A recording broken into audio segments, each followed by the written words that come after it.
The words hung in the air between them like a bridge. Neither was ready to cross. But Jonathan Rodriguez found himself stepping forward anyway. His heart hammered against his ribs as he watched Brandon Evans sitting on the edge of the couch, hands clasped so tightly his knuckles had gone white. The confession that had just spilled from Brandon's lips still echoed in the small apartment, raw and vulnerable and terrifying in its honesty. Quote Sharon, Brandon whispered, his voice barely audible above the hum of the refrigerator in the kitchen. Quote 1. Jonathan felt the world tilt slightly on its axis. Three simple words had changed everything. Three words that Brandon had been carrying alone, locked away in some secret chamber of his heart where even his closest friend couldn't reach. Until now. I know, Jonathan said softly, and the understanding in his voice seemed to break something loose in Brandon's chest. A sob escaped, quick and sharp, before Brandon could stop it. The distance between them felt like miles, though they were only feet apart. Jonathan wanted to close that gap, to wrap his arms around the man who had just trusted him with the most precious, fragile part of himself. But he also understood the magnitude of what had just happened, the courage it had taken for Brandon to speak those words into existence. But to understand how they had arrived at this moment, with Brandon's walls finally crumbling and Jonathan's heart breaking and mending simultaneously, you had to go back. Back to the beginning, when Jonathan first realized he was falling for someone who seemed impossibly out of reach. It had started 6 months earlier, on a Tuesday that felt like any other Tuesday until it wasn't. Jonathan had been nursing his second cup of coffee at the small cafe near his apartment, laptop open to a document he was supposed to be editing but couldn't focus on, when Brandon walked in. Not walked exactly, more like burst through the door with the kind of energy that made everyone in the place look up from their phones and conversations. Brandon had always been magnetic in that effortless way some people possessed. Tall and lean with dark hair that never quite stayed where he put it, he had the kind of smile that could light up a room and the kind of laugh that made you want to be the reason for it. Jonathan had known him for 3 years at that point, ever since they'd been assigned as roommates in graduate school. But something about seeing him that particular morning had hit different. Maybe it was the way the autumn light caught in his brown eyes as he scanned the cafe, looking for Jonathan. Maybe it was the relief that washed over Brandon's face when their eyes met, like Jonathan was exactly what he'd been hoping to find. Or maybe it was simply that Jonathan had finally stopped lying to himself about what he felt. Thank God you're here, Brandon had said, sliding into the chair across from Jonathan with the kind of graceful urgency that belonged in movies. I need to tell someone about last night before I explode. Jonathan had closed his laptop, giving Brandon his full attention the way he always did. It was one of his defining characteristics, this ability to make whoever was speaking to him feel like the most important person in the world. Friends had always gravitated toward him because of it, drawn by his genuine interest in their lives, their problems, their joys. What happened? Jonathan had asked, though part of him already knew. Brandon had been seeing Marie White for about 2 months, and while he never complained outright, there was something hollow in his voice whenever he talked about her. Something missing. Marie and I had dinner at that new Italian place downtown, Brandon began, his fingers drumming against the table in a nervous rhythm. Everything was perfect, you know? Great food, good wine. She looked beautiful. We talked about work, about her sister's wedding next month, about this trip to Portland she wants to take. Jonathan waited, recognizing the pattern. Brandon would build up the evening, painting it in warm, positive colors, before revealing whatever it was that had left him feeling empty. And then we went back to her place, Brandon continued, his voice dropping slightly. We watched a movie, had some more wine. She fell asleep on my shoulder about halfway through, and I just sat there, looking down at her, and I felt nothing, Jonathan supplied quietly. Brandon's eyes snapped to his, surprised by the accuracy. Code 11, code 12, Jonathan said. Code 13. For a moment, Brandon just stared at him. Then he laughed, but it wasn't his usual warm, infectious laugh. This one was tired and a little sad. Is that obvious? To me, maybe. I pay attention. The words had slipped out before Jonathan could stop them, carrying more weight than he had intended. Brandon's expression shifted, something flickering across his features that Jonathan couldn't quite read. Quote 16, Brandon said softly. Quote 17. They had sat in comfortable silence for a moment, the cafe bustling around them while they existed in their own little bubble of understanding. Jonathan had wanted to say more, to ask the questions that were burning in his chest, but he'd held back. Brandon was in a relationship, even if it wasn't the right one.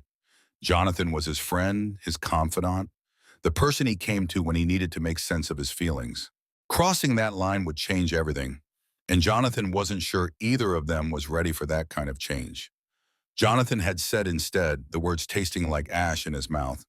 Brandon had nodded, but his eyes remained thoughtful, searching. Brandon had paused, his gaze distant. Jonathan's chest had tightened with longing and frustration in equal measure. He wanted to tell Brandon that he knew exactly what he meant, that he felt that connection every time they talked, every time Brandon smiled at him, every time their hands accidentally brushed while reaching for the same book or coffee cup. But instead, he'd just nodded and offered the kind of supportive, platonic advice that good friends gave. Quote 23, he'd said, "When you're ready, when the right person comes along, you'll know." Brandon had smiled then, grateful and trusting, and Jonathan had felt like the worst kind of fraud. That conversation had set the pattern for the months that followed. Brandon would date, trying to find that elusive connection he was searching for, and Jonathan would listen. He'd offer advice and support and encouragement, while his own heart slowly broke into smaller and smaller pieces. There had been Sandra Campbell after Marie, a lawyer with sharp wit and an impressive wine collection. Brandon had been excited about her at first, drawn to her intelligence and confidence. But after 6 weeks, the same hollow note had crept into his voice when he talked about their dates. Quote 25. He'd told Jonathan one evening as they cooked dinner together in their shared apartment, "Smart, funny, successful. Everything I should want." "But," Jonathan had prompted, stirring the pasta sauce while Brandon chopped vegetables with perhaps more force than necessary. "But I keep waiting to feel something more than just appreciation for her good qualities.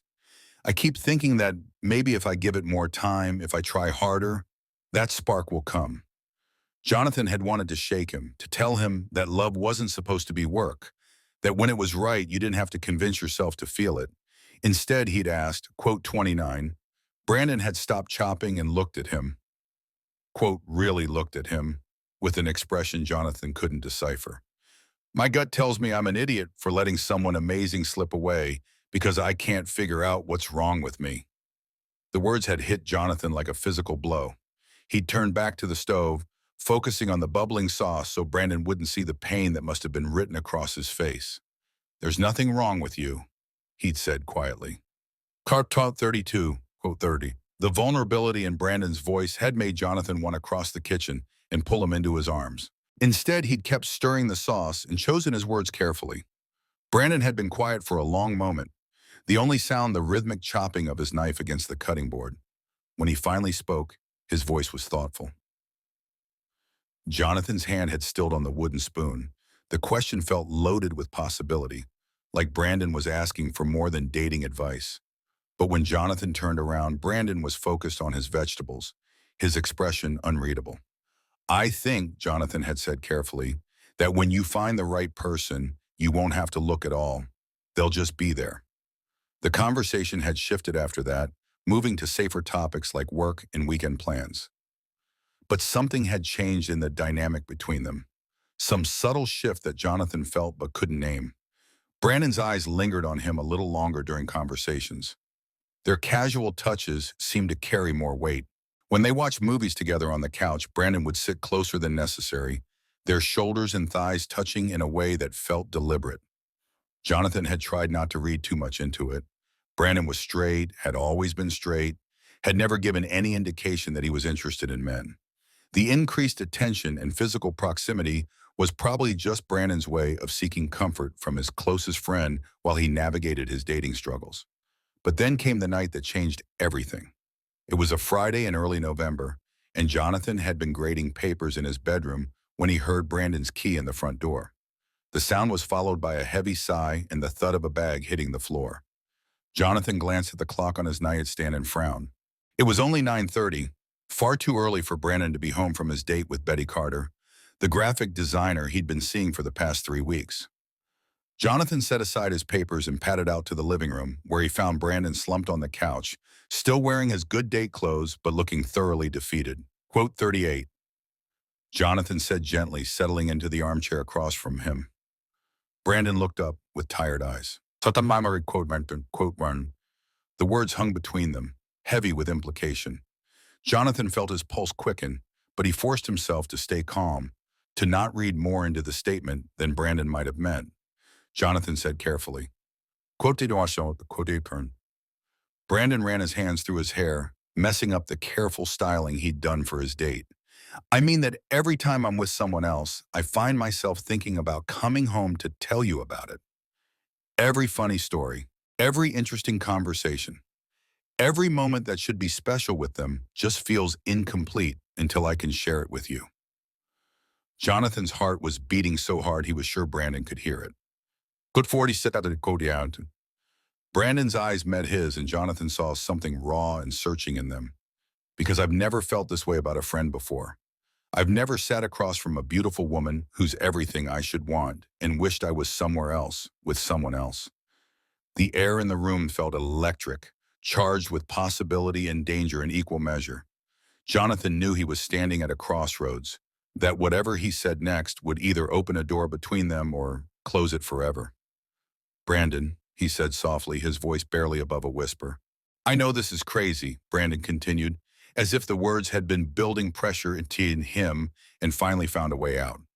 I know it doesn't make sense. I've always been attracted to women, always dated women, always assumed that's just who I am.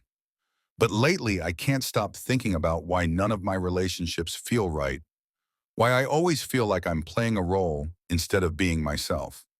Jonathan felt like he was drowning in hope and terror. This was everything he'd dreamed of hearing and everything he'd feared would destroy their friendship. What are you saying? He managed to ask. Brandon looked at him for a long moment, his expression vulnerable and uncertain. I'm saying that I think I might have been looking for love in all the wrong places.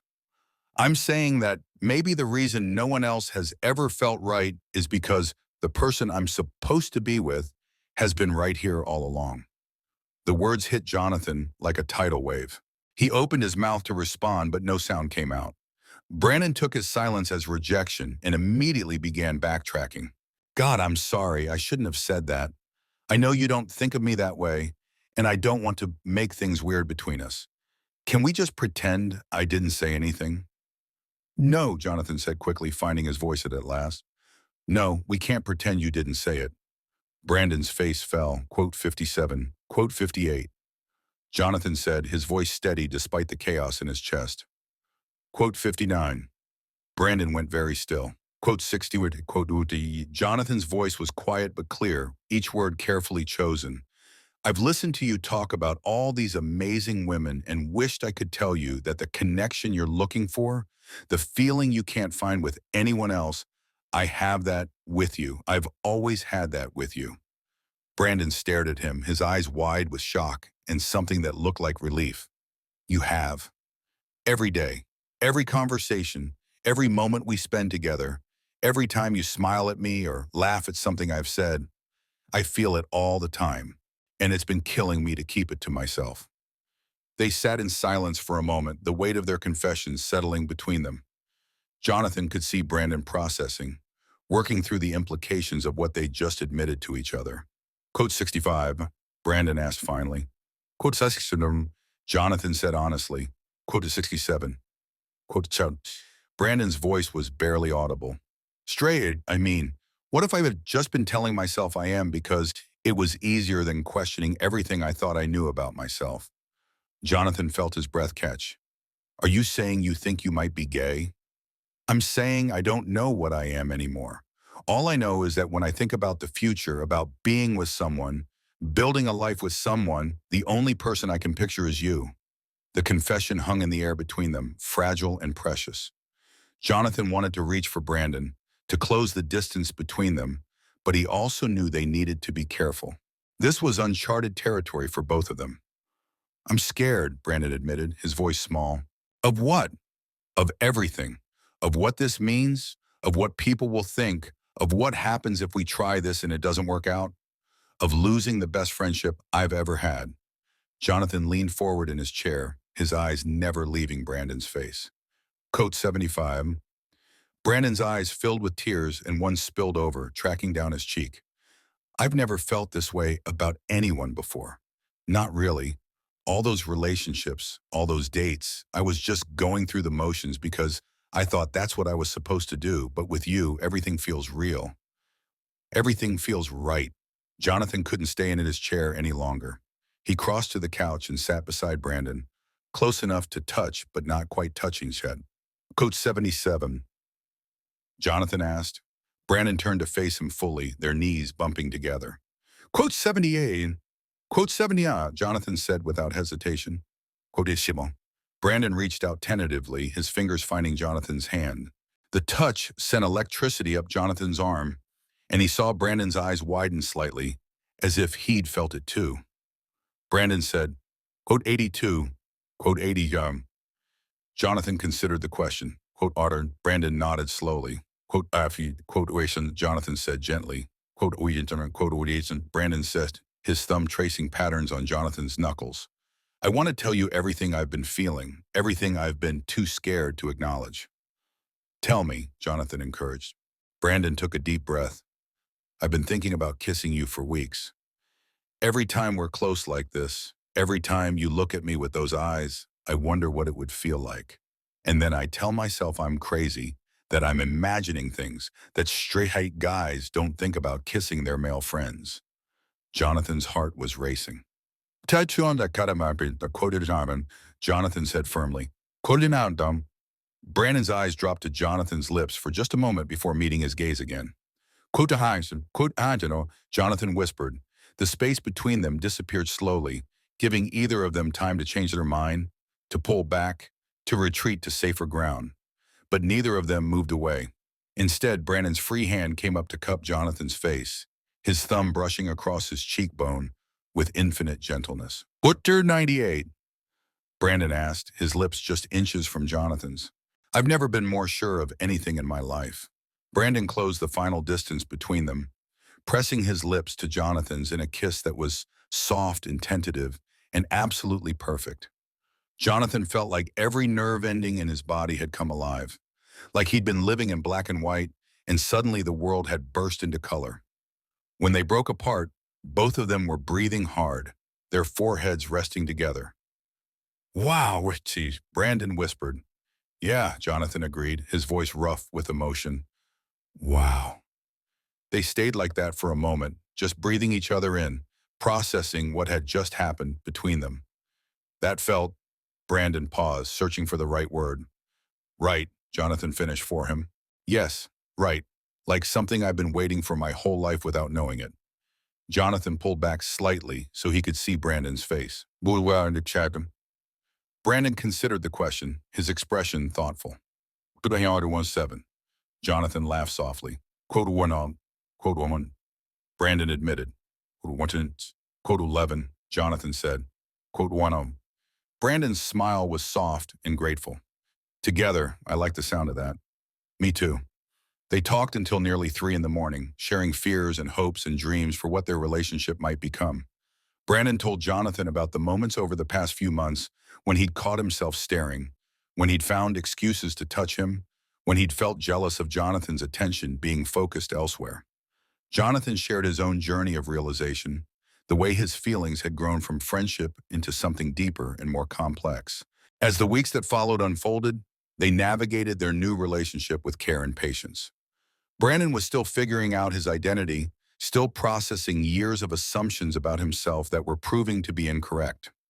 Some days he was confident and sure, reveling in the connection they shared. Other days he was overwhelmed by doubt, worried that he was deluding himself or that he would wake up one morning and realize it had all been a mistake. Jonathan was endlessly patient during these moments of uncertainty.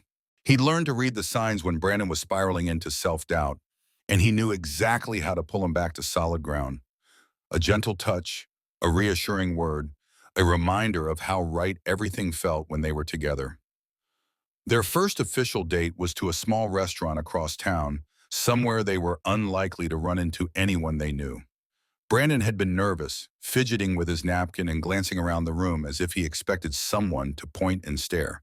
But as the evening progressed, as they fell into their usual easy conversation, he relaxed. By the time dessert arrived, he was reaching across the table to take Jonathan's hand without seeming to think about it. "This is nice," he'd said, his fingers intertwined with Jonathan's. "It is," Jonathan agreed. "You seem more comfortable." "I am. It's funny. I was so worried about how it would feel to be on a date with you, but it just feels like us, like we've always been doing this." "In a way, we have been. We've been going to dinner together, spending evenings talking, sharing our lives. The only thing that's changed is that we're being honest about what it means." Brandon had smiled at that, the tension leaving his shoulders completely. When you put it like that, it doesn't seem scary at all. But there were still challenges. Brandon struggled with how to define himself, how to explain his relationship to the few people in his life who mattered. His parents were accepting but confused, trying to understand how their son had gone from dating women to being in love with his male roommate. "I don't think I am gay," he told Jonathan one evening as they lay in bed together, Brandon's head on Jonathan's chest. Quote 122.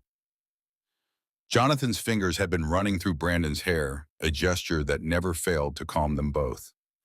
Quote answered quote where Brandon had said, tilting his head up to look at Jonathan. Quote went home. Their physical relationship developed slowly, with Brandon setting the pace. He was still adjusting to being with a man, still learning what felt natural and what felt forced. Jonathan never pushed, never made him feel like he needed to be anything other than exactly what he was in each moment. The first time they made love, it was on a rainy Sunday morning in December. They'd been lying in bed, talking and laughing about something ridiculous they'd seen on television the night before, when Brandon had suddenly gone quiet. Quote 126. Jonathan had asked, noting the shift in Brandon's mood. "I want to be with you," Brandon had said simply. "Really be with you. I'm ready." Jonathan had searched his face looking for any sign of uncertainty or pressure. Finding none, he leaned down to kiss him, slow and deep and full of promise. Afterward, as they lay tangled together in the aftermath, Brandon had been quiet for so long that Jonathan began to worry. Quote 1, Jonathan had said softly. Quote 130. Brandon had turned in his arms, his eyes bright with unshed tears. Quote 131. Jonathan had felt his own eyes well up at the raw honesty in Brandon's voice. "I love you," he'd whispered. Quote 230, They'd held each other until the rain stopped and the afternoon sun began filtering through their bedroom window, neither of them wanting to break the spell of perfect contentment that had settled over them. Spring brought new confidence to their relationship. Brandon began introducing Jonathan as his boyfriend without hesitation, no longer caring who might overhear or what assumptions people might make. He'd found a therapist who specialized in LGBTQ issues, someone who helped him work through his feelings about his sexuality and his fears about living authentically. Quote 136. He told Jonathan one evening as they cooked dinner together, "I spent so many years trying to force myself to feel things I didn't feel, trying to be someone I wasn't. I was so focused on what I thought I should want that I never paid attention to what I actually wanted." "And what do you actually want?" Jonathan had asked, though he thought he knew the answer. "This, you, a life where I don't have to pretend or perform or convince myself to feel something. A life where everything just fits." Jonathan had set down the wooden spoon he'd been using to stir the sauce and turned to face Brandon fully. Quote 140, quote 141. They'd moved out of their shared apartment that summer, finding a place that was truly theirs rather than a space they happened to share as friends. Brandon had been excited about picking out furniture together, about creating a home that reflected both of their tastes and personalities. "I never understood why people made such a big deal about decorating, Brian," he'd said, as they'd stood in the middle of their empty living room surrounded by boxes. "But now I get it. This isn't just a place to live. It's our space, our life together." Jonathan had looked around the room, imagining how it would look once they'd unpacked and settled in. "What do I could want?" Quote Warsanam. Brandon had crossed the room and wrapped his arms around Jonathan, holding him close. Quote Warsanin, quote Warren, quote Warren. Jonathan had pulled back to look at Brandon's face, seeing nothing but love and certainty there. No regrets? About what? About taking 3 years to figure out what was right in front of me? About all those months of terrible dates and failed relationships? Brandon had shaken his head. No regrets. Everything I went through led me here to this moment. To you, I wouldn't change any of it. Which brought them to this moment, 6 months later, sitting in their living room with Brandon's confession hanging in the air between them. The confession that had started this whole journey, the admission that he'd never trusted many people, but that he trusted Jonathan enough to share the deepest truth of his heart. I'm gay, Brandon had said, the words simple and clear and brave. I've known for months, maybe longer, but I've never said it out loud. I've never let myself really acknowledge it until now. Jonathan felt his heart swell with pride and love for this man who had been so brave, who had been willing to question everything he thought he knew about himself in order to live authentically. How does it feel, Jonathan asked gently, to say it out loud? Brandon considered the question, his hands no longer clenched in his lap but relaxed and open. Terrifying. Liberating, right. Like I've been holding my breath for years and I can finally exhale. I'm so proud of you, Jonathan said, his voice thick with emotion. For what? For being brave enough to be honest with yourself. For trusting me with something so important. For not giving up on us when it would have been easier to go back to what was familiar. Brandon's eyes filled with tears again, but these were different from the scared, overwhelmed tears he'd shed earlier. These were tears of relief and joy and gratitude. I couldn't give up on us, he said. Even when I was scared, even when I didn't understand what was happening to me, I knew that what we had was worth fighting for. Jonathan finally closed the distance between them, moving from his chair to sit beside Brandon on the couch. He reached out and took Brandon's hands in his, marveling at how perfectly they fit together. Jonathan asked, echoing the question Brandon had posed all those months ago in this same room. Quote 100, Brandon said with a smile that was brighter than any Jonathan had ever seen. Quote, why had I, quote, yet, Brandon repeated, his voice soft with wonder. Quote 168. Jonathan leaned forward and pressed his forehead against Brandon's, breathing in the familiar scent of his shampoo and the unique smell that was just Brandon. I love you, Jonathan whispered. All of you. The person you were when you were still figuring things out. The person you are now. The person you're becoming. I love you too, Brandon replied. Thank you for being patient with me, for giving me the space to figure myself out without pressure or judgment. Thank you for trusting me enough to share this journey with me. They sat like that for a long moment, foreheads touching, hands clasped, hearts beating in sync. Outside, the city continued its evening routine, but inside their apartment, time seemed suspended in this perfect moment of understanding and acceptance. The next morning, Jonathan woke to the smell of coffee and the sound of Brandon humming in the kitchen. It was a Saturday, which meant they had the whole day ahead of them, with no obligations or schedules to worry about. Jonathan stretched and smiled, feeling the familiar contentment that came with waking up in their shared space, knowing Brandon was just a few feet away. Good morning, Brandon called when he heard Jonathan moving around in the bedroom.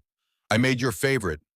Jonathan padded out to the kitchen in his pajama pants and found Brandon standing at the counter, pouring coffee into 2 mugs. He was wearing the old college t-shirt he'd had since they first became roommates, and his hair was sticking up at odd angles from sleep. He looked beautiful and comfortable and completely at ease in a way that still took Jonathan's breath away sometimes. You're in a good mood, Jonathan observed, accepting the mug Brandon handed him and taking a grateful sip. I feel like a weight has been lifted off my shoulders, Brandon said, leaning against the counter with his own coffee. I didn't realize how much energy I was spending on not acknowledging who I am. Now that I've stopped fighting it, I feel like I have all this extra space in my head for other things. Like what? Like planning that trip to San Francisco we talked about. Like figuring out what we want to do for your birthday next month. Like thinking about whether we want to adopt a dog. Brandon's eyes lit up with excitement. What 180 went, and Jonathan laughed, delighted by Brandon's enthusiasm. Hey, young, huh? That's a big step. I know, but I keep thinking about how nice it would be to have a little family. You, me, and a wild who loves us both unconditionally. The word family sent a warm glow through Jonathan's chest. They talked about their future in abstract terms before, but hearing Brandon use that specific word made it feel more real, more concrete. I love that idea, Jonathan said. All of it. The trip, the birthday planning, the dog. I love that you're thinking about our future in such detail. I can't help it. For the first time in my life, the future feels exciting instead of uncertain. I know who I am. I know who I love. I know what I want. Everything else is just details. They spent the morning in comfortable domesticity, reading the newspaper over breakfast, doing laundry together, planning their grocery list for the week. It was the kind of mundane, ordinary Saturday that might have felt boring to some people, but to Jonathan, it felt like everything he'd ever wanted. Around noon, Brandon's phone rang. He glanced at the screen and his expression shifted slightly. It's my mom, he said, looking at Jonathan with a mixture of nervousness and determination. I think I want to tell her about us, about me. Is that okay? Jonathan felt a surge of pride and affection. Of course it's okay. Do you want me to give you some privacy? No, stay. I want you here. Brandon answered the phone and chatted with his mother for a few minutes about ordinary things. Work, the weather, plans for the upcoming holidays. Jonathan could hear the warmth in his voice, the easy affection he had for his family. When there was a natural lull in the conversation, Brandon took a deep breath. Mom, there's something I want to tell you. Something important. Jonathan could hear the shift in his mother's voice, the way she became more focused and attentive. Quote 192, Brandon said, the words clear and confident. Quote line 3. There was a moment of silence on the other end of the line, and Jonathan watched Brandon's face carefully, ready to offer support if needed. But when his mother spoke again, her voice was full of love and acceptance. Oh, honey, she said, and Jonathan could hear that she was crying. I'm so happy for you. I could tell something had changed in you over the past few months, that you seemed lighter and happier. Now I understand why. Brandon's eyes filled with tears, and he reached out to grab Jonathan's hand. You're not disappointed? Disappointed? Brandon, you're my son and I love you. All I've ever wanted is for you to be happy and healthy and loved. If Jonathan makes you happy, then I'm thrilled for both of you. The conversation continued for another 20 minutes, with Brandon's mother asking thoughtful questions about their relationship and expressing genuine excitement about getting to know Jonathan better as Brandon's boyfriend, rather than just his roommate. By the time they hung up, both Brandon and Jonathan were emotional. That went better than I expected, Brandon said, wiping his eyes. Your mom loves you. I could hear it in her voice. She wants us to come for dinner next weekend. She said she wants to properly welcome you to the family. Jonathan felt his throat tighten with emotion. I'd love that. They called Brandon's sister next, and then a few close friends. Each conversation was different, but the response was universally positive. People who cared about Brandon wanted him to be happy, and it was obvious to everyone who knew them that he was happier with Jonathan than he'd ever been before. By evening, they were both emotionally drained, but also exhilarated. They'd spent the day taking a major step forward in their relationship, and everything had gone better than either of them had dared to hope. Quote 202. Brandon said as they curled up on the couch together, a movie playing on the television that neither of them was really watching. Quote Tarum, Brandon said without hesitation. Quote Tarum and quote Tarum to say quote do 7. Jonathan shifted so he could see Brandon's face better. You were scared because coming out is scary, even when you know people love you. You were scared because admitting who you are means letting go of who you thought you were supposed to be. That's not easy for anyone. Were you scared when you came out? Jonathan nodded, terrified. I was so worried that people would see me differently, that they'd think I'd been lying to them or hiding something fundamental about who I was. But you did it anyway. Eventually. Yeah, because living authentically was more important than managing other people's reactions. Brandon was quiet for a moment, processing. I wish I'd been brave enough to do it sooner. I wish I hadn't wasted so much time trying to be someone I wasn't. You weren't wasting time, Jonathan said gently. You were learning about yourself, figuring out what felt right and what didn't. That's not wasted time, that's just life. Everyone's journey is different. I love how you always know exactly what to say to make me feel better about things. I love that you trust me enough to share your fears and doubts. I love that we can talk about anything. Brandon turned in Jonathan's arms so they were facing each other fully.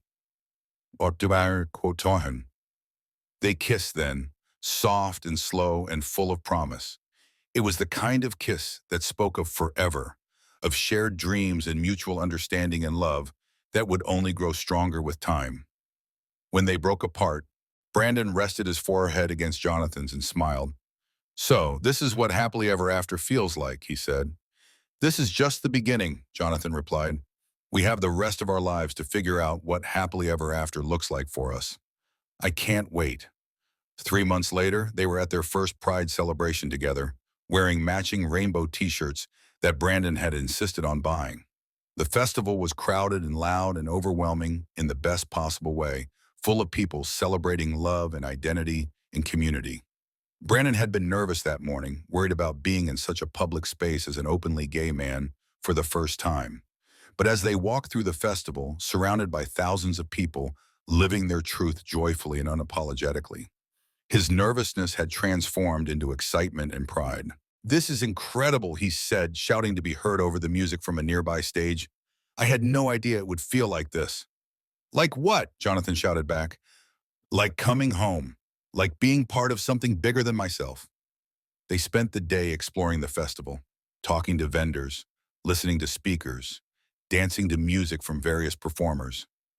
Brandon was like a kid in a candy store wanting to experience everything, to talk to everyone, to soak up every moment of his first Pride. At one point, they found themselves standing in front of a booth run by a local LGBTQ youth organization. The volunteers were young, barely out of high school, but they radiated confidence and self-assurance that took Jonathan's breath away. Quote 228. Brandon said, watching a teenage boy explain the organization's programs to a group of interested adults. "You could volunteer," Jonathan suggested. "Share your story with kids who are going through what you went through." Brandon's eyes lit up. "This 230 wasn't a quoted her," Brandon said decisively. Quote, Tarham, "They talked to the volunteers and got information about upcoming training sessions for new mentors." By the time they left the booth, Brandon had already signed up for an orientation meeting the following week. As the day wound down and the crowds began to thin, they found themselves sitting on a hill overlooking the festival, watching the sunset paint the sky in shades of pink and orange. Quote, 2:30, even Brandon said quietly. Quote, time, quote, Irshun. Jonathan took Brandon's hand, their fingers automatically intertwining. "Thank you for being brave enough to take the journey. Thank you for letting me be part of it." "I keep thinking about that night when I told you that I thought I might not be as straight as I thought," Brandon said. "I was so scared, so confused. I had no idea where that conversation would lead us." "Where did you think it would lead?" "Honestly, I thought you'd tell me I was crazy, that I was just going through some kind of quarter-life crisis. I thought you'd laugh it off, and we'd pretend the conversation never happened."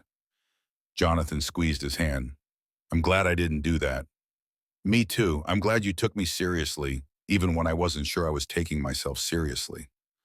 I could see how much courage it took for you to even bring it up. I knew it wasn't something you were saying lightly." They sat in comfortable silence for a while, watching the past of the festival goers pack up and head home. The air was warm and filled with the lingering sounds of music and laughter. "Jonathan?" Brandon's voice was soft, contemplative. Quote 247. Quote Pon. Jonathan felt his heart skip a beat. They'd talked about the future before, but never with such clear intention, such certainty. "Are you saying what I think you're saying?" Brandon turned to face him fully, his expression serious and full of love. "I'm saying I want to marry you. Someday, when we're ready, when the timing feels right. I want to make this official, make a commitment that the whole world can see." Jonathan felt tears prick at his eyes. "I want that too, more than anything.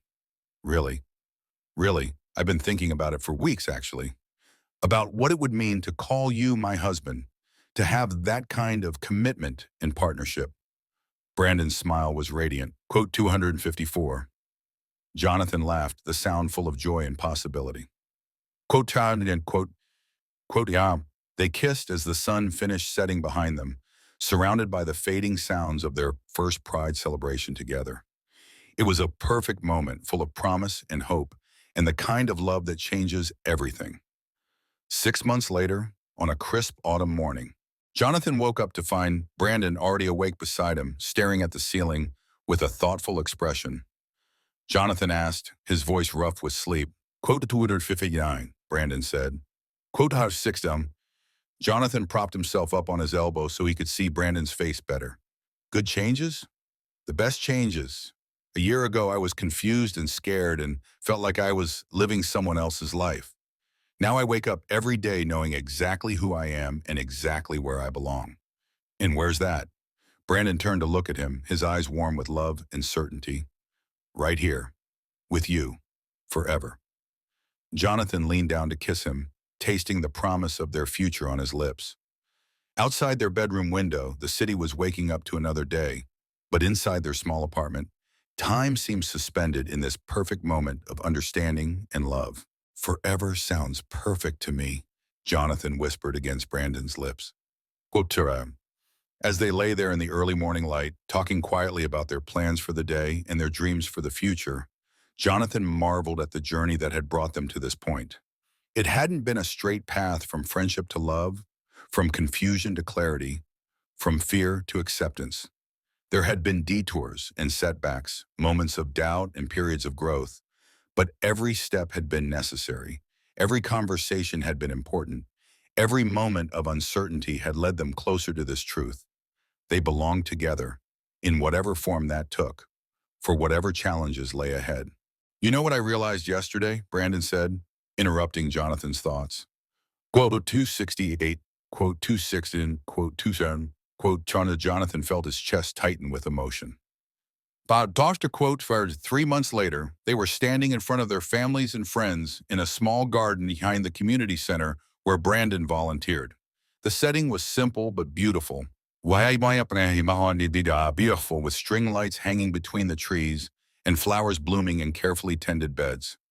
Jonathan wore a navy blue suit that brought out his eyes, while Brandon had chosen a charcoal gray that made him look sophisticated and handsome. They'd written their own vows, spending weeks crafting words that would capture the depth of their love and commitment. 2 years ago, Jonathan said, his voice steady despite the emotions churning in his chest, you came to me confused and scared, not understanding why none of your relationships felt right. You trusted me with your questions and your fears, and in doing so you gave me the greatest gift of my life. Brandon's eyes were already bright with tears, his hands steady in Jonathan's as they stood facing each other. You taught me that love isn't about finding someone who fits into the life you thought you wanted. It's about finding someone who makes you want to become the best version of yourself. You've made me braver, kinder, more honest, more willing to take risks for the things that matter. Jonathan paused, looking out at the faces of their family and friends, all of whom were watching with expressions of love and support. I promise to love you through every stage of your journey, every moment of growth and change and discovery. I promise to be your safe harbor when the world feels overwhelming, and your biggest cheerleader when you're ready to take on new challenges. I promise to choose you every day for the rest of our lives. Brandon took a shaky breath before beginning his own vows. Jonathan, you saw me before I could see myself.